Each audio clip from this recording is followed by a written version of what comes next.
Good morning, Internet. Today we're going to be talking about Tech Jacket 9 and Avengers Rage of Ultron. Let's start with Avengers Rage of Ultron first.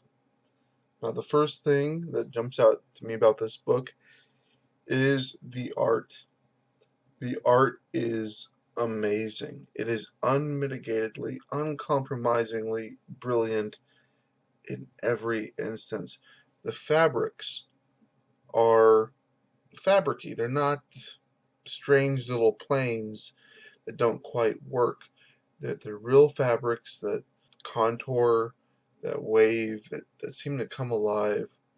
The metals are shiny, have a nice metallic feel to them, have that strange rigidness with the curvy light lines.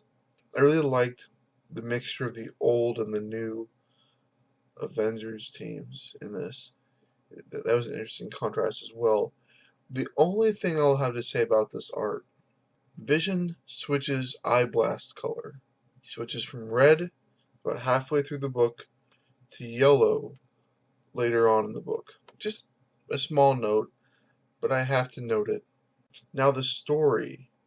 Well, first of all, the name. Secondly, the name Rage of Ultron is very obviously tied into Age of Ultron.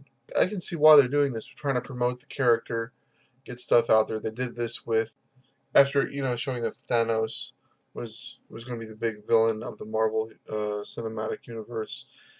They came out with Thanos Rising, but so that's what they're doing here.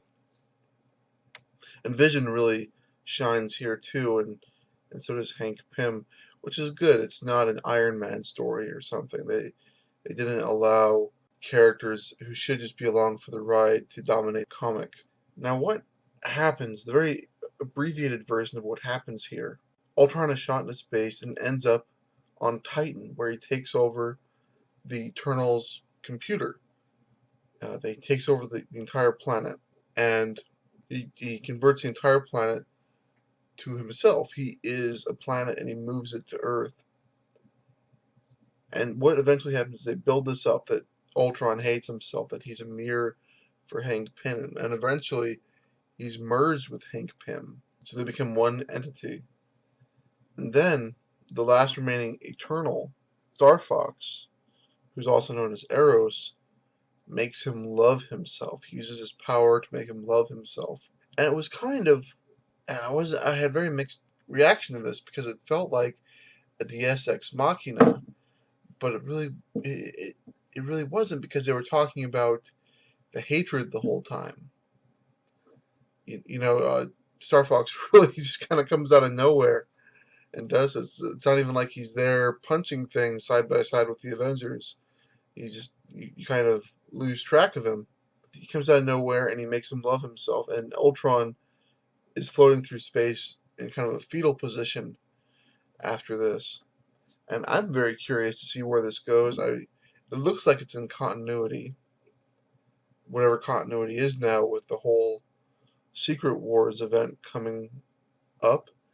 But I would really be curious to see what Ultron looks like after this. I'm very curious to see what Hank Pym will be like. Hank Pym / Ultron. Because Hank Pym, as I pointed out in the comic, was never a super high respect comic book hero. And Ultron was always this completely irredeemable character. So can this Ultron Hank Pym hybrid that respects himself be a huge champion for what's right? Is he going to join the Avengers? That would be amazing. Next, I'm really glad that they didn't use what it looked like they were going to use. Hank Pym had a Android off switch.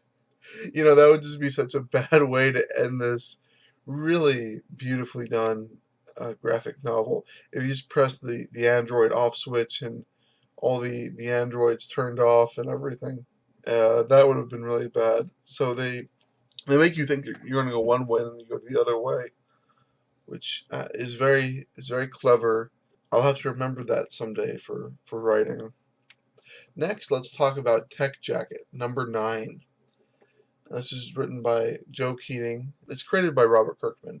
So what's going on with this one is that Tech Jacket is on this giant monster, which is in orbit around the sun, I believe, and they're trying to kill this thing, and it was a weapon created by the ancient Gildarians, which is the alien race that gives Tech Jacket his Tech Jacket.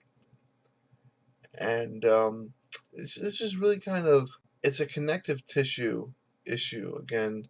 It's a full-length comic, but it feels like nothing really happens. All they establish is, do you like you? No, I don't like you either. You're stupid. So are you. Okay. And then the princess goes down and starts talking to the machine, and it's like, where did the 22 pages go? You didn't do anything. You just kind of talked about how you don't like each other and reestablished that. Some very shallow character development. It's not bad, especially when you take it in part of a larger story arc, but it is just kind of shut up and get to the plot points already. The art is good. It's cartoony. It's almost minimalistic. Well, that's not fair to say. It's clean. It's clean. I really recommend this if you like Invincible. Tech Jacket was tried before as kind of a Invincible in the same comic book universe as Invincible. I think it was before Invincible, if I have that right. I might be wrong on that. Tech Jacket was canceled.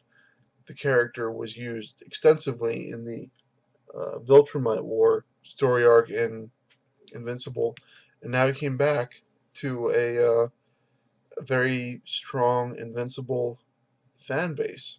It's a good thing to check out. I would start with issue number 1, of course, as you're not too far into it to see if this is your cup of tea, but it's pretty good. I would recommend this one for fans of science fiction.